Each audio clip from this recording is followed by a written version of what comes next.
सारे दर्शकों को नमस्कार। आप लोग बहुत दिन से देखते आए होइएगा कि पत्रकार साहब हमारे यहाँ रोज आते हैं और हमसे कोई न कोई सवाल पूछते हैं। बहुत सवाल पूछे हैं, आगे भी पूछेंगे। आज हम इनसे एक सवाल पूछ रहे हैं। क्योंकि पत्रकार हैं इसीलिए पूछ रहे हैं कि हमारे भारत में जो दाना खाक में मिलकर गुले गुलजार बनता है और निकल जाती है बू तो गुल बेकार होता है। बच्चा सब जो स्टूडेंट सब है अपने को जला करके राख कर दिया, वो रोड पर डंडा खा रहा है पुलिस से।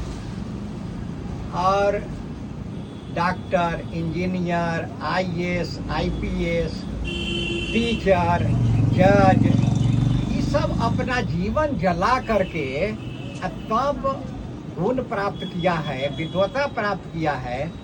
लेकिन आप लोग न किसी का इसमें से किसी का महत्व का भी बताते हैं और न किसी को तरजीह देते हैं। और हत्यारा, बलात्कारी, चोर, डकैत जब कहीं आता है तो आप लोग उसका महिमा मंडन कर देते हैं और सारा लोग टूट पड़ता है। उसको देखने के लिए, उसका दर्शन करने के लिए लोग टूट पड़ता है। यदि कोई गाने वाली आ जाती है, कोई नाचने वाला आ जाता है तो लोग जान गंवा करके टूट पड़ता है। कितना तो नाला में गिर के मरी हो जाता है। तो इसके पीछे क्या कारण है? बहुत अच्छा सवाल। चार पंक्ति मैं कहता हूँ। प्रतिभाओं की कद्र नहीं है, दौलत वालों की शान है। प्रतिभाओं की कद्र नहीं है, दौलत वालों की शान है। और प्रतिभाएं दम तोड़ रही है और वे पाते सम्मान। वाह वाह। दमित हुए इन प्रतिभाओं को हम लोगों को न्याय दिलाना है।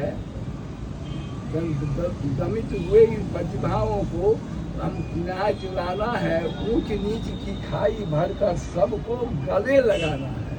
ये सिद्धांत पर लोग जब चलेगा, चाहे पत्रकार हो, राजनेता हो। अच्छा, दूसरी बात कि अभी आपने राजनीतिक बात की। वास्तव में आपका सवाल सही है कि प्रतिभाएं दम तोड़ रही हैं। जो प्रतिभाहीन है वो मंच पर बैठाए जाते हैं। तो हमने तो कहा कि प्रतिभाओं की कद्र नहीं, दौलत वालों की शान है। तो पैसा खर्च करके भी मंच पर बैठते हैं। पैसा खर्च करके आपने कहा कि पहले पत्रकारिता थी, सेवा भाव। अब पेड जर्नलिज्म हो गया। कहने में कोई हद नहीं है। हर जगह इसका कारण है देश के जो मालिक है वो लोग भी दोषी हैं। पहले वेतन देते थे, उनको सुविधा भी देते थे, सब कुछ है। आजकल देखिए ना सारा कुछ। इसके बाद सोशल मीडिया के आने के बाद प्रिंट मीडिया का भी वैल्यू घटा है। जिसको जो मन करता है करता है। तो सवाल ये है, जहाँ तक राजनीति की बात है तो सवाल है कि अब स्टूडेंट के बारे में आपने कहा तो उसके लिए एज है, डिग्री चाहिए, एज चाहिए, फिर रिटायरमेंट चाहिए। लेकिन राजनीति में आए हुए कोई योग्यता को न कोई एजुकेशन चाहिए, न उनका जब तक शरीर चल रहा है। और लेकिन पेंशन चाहिए। पेंशन जरूर चाहिए। एक पेंशन नहीं, जय बार जीते पेंशन। अब सवाल ये है ये सारा जिंदगी 40 बरिस नौकरी करके रिटायर कर जाएंगे। टीचर हैं, लेकिन इनको पेंशन नहीं मिलेगा। और जो जय बार जीतेगा नेता, उसको उतनी बार पेंशन मिलेगा। तो सवाल ये इसलिए कि जो कानून बनाने, अब वो अगर ऐसा करेंगे तो ऐसा तो करेंगे नहीं। क्योंकि एजुकेशन और ये रिटायरमेंट करेंगे तो वही घाटा होगा उनको। इसलिए इस तरह से कानून जानते करते हैं। तो कानून जब पास होता है उसका एक प्रतिशत होता है। इतने विधायक या एमपी करेंगे तो कानून पास हो जाता है। अमेंडमेंट जिसको कहते हैं संविधान में। सब दिनों दिन मानसिकता बदलती जा रही है। लोग निहित स्वार्थ से के घेरे में आ चुके हैं, आत्मकेंद्रित हो रहे हैं। परोपकार, दया, क्षमा, परोपकार की भावना घटती जा रही है और स्वार्थ की भावना बढ़ती जा रही है।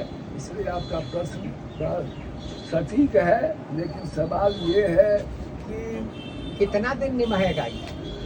इसका तो कोई मापदंड नहीं है। ऐसी प्रजातंत्र कितने दिनों तक चलेगी? प्रजातंत्र, हाँ। तो सवाल ये है कि एक श्यामनंदन किशोर यहाँ पद्मश्री बहुत बड़े साहित्यकार थे, वाइस चांसलर भी हुए। उनकी एक पंक्ति में सुना देता हूँ कि राजनीति में मित्र कठिन है। राजनीति में मित्र नहीं होता, राजनीति में मित्र कठिन है, स्व से उठा चरित्र कठिन है, किसी जुआरी के अड्डे पर वातावरण पवित्र कठिन है। तो राजनीति का देखा कि उसमें कोई मित्र नहीं है। आज मित्र आप तो देखे हैं, आज कम्बिनेशन बनता है और फिर टूट जाता है, फिर दूसरे के साथ बनता है। तो वहाँ मित्रता नहीं होती है। और स्व से उठा चरित्र का निर्माण भी बड़ा कठिन है। किसी जुआरी के अड्डा पर जाइए तो वहाँ शराब कबाब, वहाँ का वातावरण भी पवित्र नहीं है।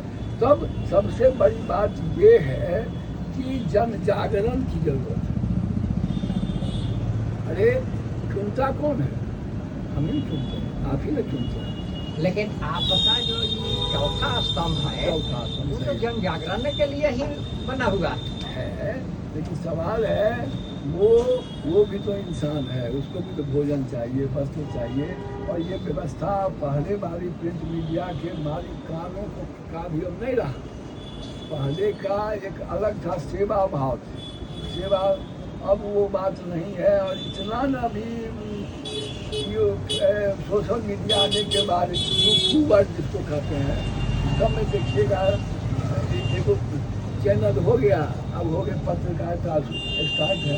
तो इसमें दूसरी बात कि सकारात्मक न्यूज नहीं है। अब हमारे कहा गया है, पत्रकारिता का नियम है कि आपको कुत्ता काट ले तो समाचार नहीं हुआ, कुत्ता को आप काट लीजिए तो वो समाचार हो जाएगा, समाचार बन जाएगा। इसलिए कि लोग एक यूनिक सनसनीखेज घटनाओं के पीछे लोग। अच्छा भाई जी, वो कविता पढ़े थे कि जासु राज प्रिय प्रजा दुखारी, सो निरप अवश्य नरक अधिकारी। क्या इसका कुछ है, दम है का? सच दम तो है ही, तभी ना श्लोक बना है। उस दम को बेदम किया जा रहा है। अच्छा, दम जो श्लोक में तो दम है ही, लेकिन इस श्लोक का अर्थ कितने लोग जानते हैं ना पढ़ना चाहते हैं। अब तो मोबाइल का ज़माना है, मोबाइल लोग चलाते हैं, पढ़ने लिखने की जो प्रवृत्ति है वो घट गई है। किताब छप रहे हैं, कोई पढ़ना नहीं चाहता है, देखना जरूर चाहता है। कितने लोग हैं जो लिखते हैं, आप तो लिखते भी हैं। तो हो सकता है कि ट्यूशन भी शुरू हो जाए, जैसे ई रिक्शा, ई फलना, ई चिल्ला, तो हो सकता है। तो बहुत लोग अब कंप्यूटर से मार देता है। हाँ, तो ये लिखने पढ़ने पहले हैंड राइटिंग याद होगा, जब हाई स्कूल में होते होइएगा तो हैंड राइटिंग का प्रॉब्लम होता है। हाँ, मोती ऐसा तो कहता है, मोती ऐसा अक्षर, अब बड़ा लोग तारीफ करते थे। अब मोती ऐसा नहीं, इसका अंगुली जितना तेजी से चल रहा है मोबाइल पर, इतने मापदंड है। और धीरे धीरे देख रहे हैं कि हमारी नई पीढ़ी भी उसी लाइन में बढ़ती जा रही है, जो बहुत बड़ी खतरनाक स्थिति। तो दर्शकों, आप लोग सुने पत्रकार साहब की क्या मजबूरी है, पत्रकार साहब क्या कहे हैं। और अपने देश का भविष्य, हमारे छात्रों का भविष्य, हमारे बुजुर्गों का भविष्य और हमारे देश के कर्णधार जो लाठी खा रहे हैं सड़क पर, विद्यार्थी, उनको न्याय नहीं मिल रहा है। परीक्षा देते हैं 5 पेपर का, रिजल्ट आता है 4 पेपर का। तो इसके लिए दोषी को है। आप लोग अपना विचार कीजिएगा और आप लोग कमेंट में लिखिएगा। नमस्कार।